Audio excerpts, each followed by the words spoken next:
Olá, tudo bem? Eu sou o professor Antônio Mercedes, estou aqui para mais uma videoaula da série Aprendendo Facilmente, do meu canal no YouTube, Canal do Conhecimento. A aula de hoje é sobre mão de obra direta, ok? Agradeço desde já a sua participação. Vamos à nossa agenda. Nós vamos falar algumas considerações gerais sobre mão de obra direta e indireta, depois a composição da mão de obra direta, depois sobre folha de pagamento e mão de obra direta. Depois vamos fazer um exercício de fixação com cálculo da taxa horária, que é importante a gente fazer exercício. Depois vamos recordar um pouquinho sobre folha de pagamento, comentar algumas coisas sobre inflação e as provisões, que são importantes na contabilidade. E, por último, leituras recomendadas. Ok? Essa é a nossa agenda de hoje, que está recheada. É um assunto importantíssimo, mão de obra direta, né? Nossa videoaula 4B. Algumas considerações gerais. A primeira, mão de obra direta.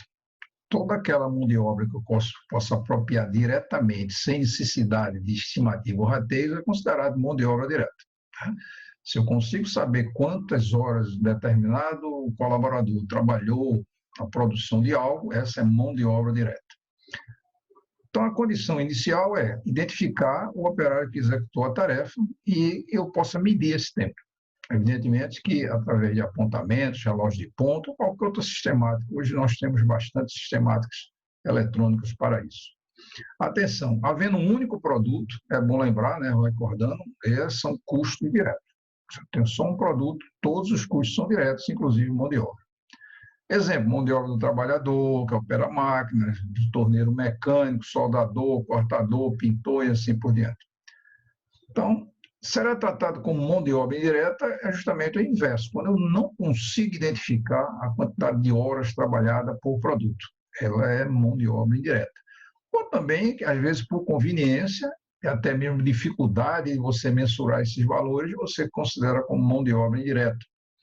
Ou também pelo elevado custo de manutenção do seu controle, né? Você consegue ver que ela é bastante oneroso você identificar esses valores. Ou também pela não materialidade, né? Seu pequeno valor envolvido é tratado como mão de obra indireta.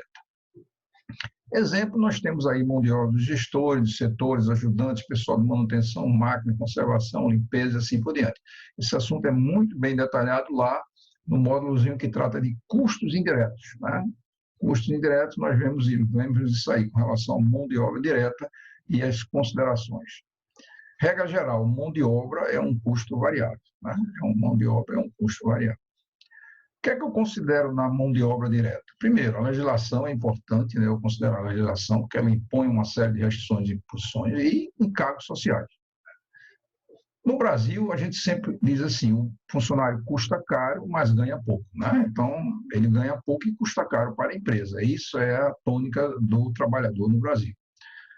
Vamos tecer algumas considerações iniciais sobre salários, encargos e benefícios, né? Antes de partirmos para a parte prática.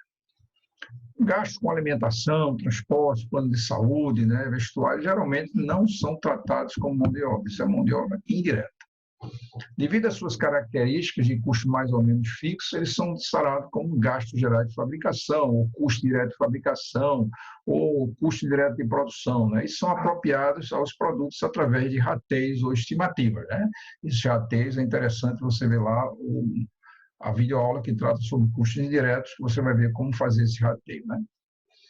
Atenção, não tem relação direta com o volume de produção no período considerado, por isso que é mão de obra indireta. Adicional de hora extras e outros adicionais, depende das circunstâncias, né? Por exemplo, se ocorrer em função de uma encomenda especial, quer dizer, você tem lá uma ordem de produção e ele está vinculado a essa ordem de produção, as horas trabalhadas por esse funcionário, então é um custo direto daquela ordem de produção. Se há horas extras diárias habitualmente, o correto é tratado como parte da taxa horária, quer dizer, normalmente se faz horas extras naquele setor. Então, toda essa hora extra deve fazer parte da taxa horária daqueles funcionários. Agora, se ocorre esporadicamente, o importante é tratar como custo indireto, é a maneira mais correta. A bônus de produtividade também pode ser direto e indireto. Composição da mão de obra. Os tempos não trabalhados eles não fazem parte da mão de obra direta. Eles devem ser tratados como custo indireto, né, os produtos, e se forem normais aos processos. Quer dizer, se for um tempo, né, ocioso, no caso, que faz parte do processo, ou seja, de uma fase para outra do processo, então isso é tratado como mão de obra indireta. Em ambiente de alta tecnologia, por exemplo, quem trabalha com SIM da vida, Computer Integrated Manufacturing, a mão de obra direta ela perde muito a sua relevância, porque a mão de obra indireta passa a predominar, né? Então, a mão de obra direta passa a ter uma característica mais como custo fixo. Né? Vamos ver os exemplos aqui em condições em relação à folha de pagamento e mão de obra. Vamos supor que a folha de pagamento é um gasto, né? Na verdade é um gasto que não excede, caso não exceda 220 horas mensais. É um gasto fixo. A jornada de trabalho, 220 horas. Então, a jornada de trabalho é em função do contrato, legislação, contrato de convenção e assim por diante. Então, vamos tratar aqui, fazer um esquema gráfico, você vai entender facilmente o que é considerado mão de obra direta, o que é custo direto e assim por diante. Então, mão de obra direta está aqui e outro. Né? Então, uma coisa eu tratei como mão de obra e outros que eu vou tratar como. Né? A mão de obra direta, ou outros, eu posso pensar no tempo ocioso, que é importante, ou de outras funções. Quer dizer, aquele meu funcionário pode estar com tempo ocioso, por isso que eu estou tratando ele como outros, ou então ele está desempenhando outras funções. Né? Aproveitei o tempo dele, que ele está livre, e estou aproveitando ele em outras funções. O tempo ocioso, eu posso ter duas versões dele, né? Ou duas vertentes. Eu posso tratar ele do limite normal ou anormal. Se o tempo ocioso é no limite normal, ou seja, é comum ter esse tempo ocioso dentro do processo produtivo, ele passa a ser um custo indireto. Mas se esse tempo ocioso é uma característica anormal, em função de uma máquina parada, em função de alguma coisa extra, né? Fatores externos, ele é considerado perda, né? Esse tempo ocioso é uma perda. Isso aqui nós já vimos lá na videoaula 2, que trata da terminologia de contábil aplicada a custos. A gente já viu isso com muita propriedade. Outras funções, se ele é um tempo ocioso, né? Mas está no limite normal, mas ele não, ele está com um tempo dedicado para outras funções. Ele pode ser dedicado à produção ou não produção. Se ele é dedicado à produção, esse tempo e outras funções, ele é considerado um custo indireto da produção. Mas se ele foi alocado para não produção, mas eu aproveitei o tempo daquele funcionário numa atividade, na área financeira, administrativa, comercial, ele é despesa. Né? Então, esse esquema gráfico, ele caracteriza bem o que é mão de obra direta, o que são outros, esses outros classificados em ocioso e outras funções. O ocioso é importante, pode ser limite normal ou não, e outras funções eu posso estar aproveitando esse tempo dele na produção ou não produção. Né? Estou falando aqui outra atividade em relação a outra unidade da empresa. Né? Vamos agora a um exercício de fixação, para a gente colocar em prática tudo que a gente viu até agora. Primeiro, um colaborador foi contratado por 20 horas a hora para uma jornada de 48 horas semanais, durante 6 dias. Então, tem 44 horas semanais durante 6 dias a R$ 20 a hora. Total de dias do ano que ele está disponível, 365 dias. Então, férias do colaborador, 30 dias. Repouso semanal remunerado, quer dizer, 48 dias. Feriados, 12 dias desse ano. Contribuição em encargos trabalhistas sobre remuneração, eu considerei 30%. Então, está aqui um dos principais dados para a gente trabalhar numa questão. 365 dias, 30 dias de férias, 48 dias de repouso semanal remunerado, feriado de 12 dias e contribuição e encargo de 30%. Adicional constitucional de férias, um terço da remuneração de férias, quer dizer, um terço de 30 dias. 13º salário equivalente a 30 dias, eu tenho que levar em consideração. E como é que eu calculo? 44 horas semanais, dividido por 6, que ele trabalha 6 dias da semana, então dá 7,33 horas por dia de trabalho. Isso é equivalente a quê? A 7 horas e 20 minutos por dia. Então, esse funcionário está trabalhando para a empresa 7 horas e 20 minutos por dia. Vamos ver agora como é que a gente calcula exatamente o custo desse funcionário para a empresa, né? Desse colaborador para a empresa. Primeiro, dias por ano do colaborador. Ele tem um ano, tem 365 dias, ele tem 30 dias de férias, vou subtrair nos 30 dias, o repouso remunerado 48 dias, domingos, exceto o referente, né, às férias, né, eu tenho que tirar os domingos referentes às férias, Feriados de 12 dias. Dias à disposição da empresa, 275 dias. Então, em 365 dias, na realidade, o funcionário tem 275 dias à disposição da empresa, né? Então, horas à disposição. Vou pegar esses 275 dias, multiplicar pelo valor da hora, que a gente já calculou nesse instante, no slide anterior, e aí eu tenho 2.016 horas aproximadamente, né, de horas disponíveis no ano desse funcionário, nesses 275 dias. Resumo que a gente pode ter: dias remunerados, 365 vezes 7,33 alguma coisa, que é 7 horas e 20 minutos, vezes 20, eu vou ter 53.533,33, né, como valor. 13º salário, 30 dias, vezes o valor da hora, vezes 20, né? Quantidade de horas, valor da hora, 4.400. Adicional de um terço de férias, um terço de 30 dias, vezes 7,33 horas, vezes 20, dá 1.466,67. Isso totaliza quanto? 59.400. Isso é o resumo da remuneração do colaborador, né? Fora isso, tem que considerar o quê? Os encargos e contribuições, 30%, como foi pedido. 21.384. Na realidade, agora eu tenho um total do ano 80.784, né? Então, é bom lembrar, só lembrando aqui, que os dias de férias, repouso e feriados estão incluídos no 365 dias, razão pela qual nós tivemos que subtraí-los, né? Qual o cálculo da hora de mão de obra direta? Vou pegar esses 80.784 que a gente viu no slide anterior e, evidentemente, dividir por 2.016,66, que são a quantidade de horas à disposição desse funcionário no ano. E aí eu chego a um valor de 40,06, né? 40,06. Observe, se eu pegar esses 40,06 e dividir pelo salário hora contratual, né, que foi dado lá de 20, né? O salário hora contratual foi dado de 20, eu vou chegar à conclusão aqui, ó, que eu tenho 200,30% a mais, né? Ou seja, 100,30% sobre o salário hora contratual. Então, na verdade, aquele saláriozinho de 20 que estava lá contratual, ele passa a ser, o custo dele para a empresa é o dobro, né? 40,06, um pouquinho mais do que o dobro, né? Importância vital.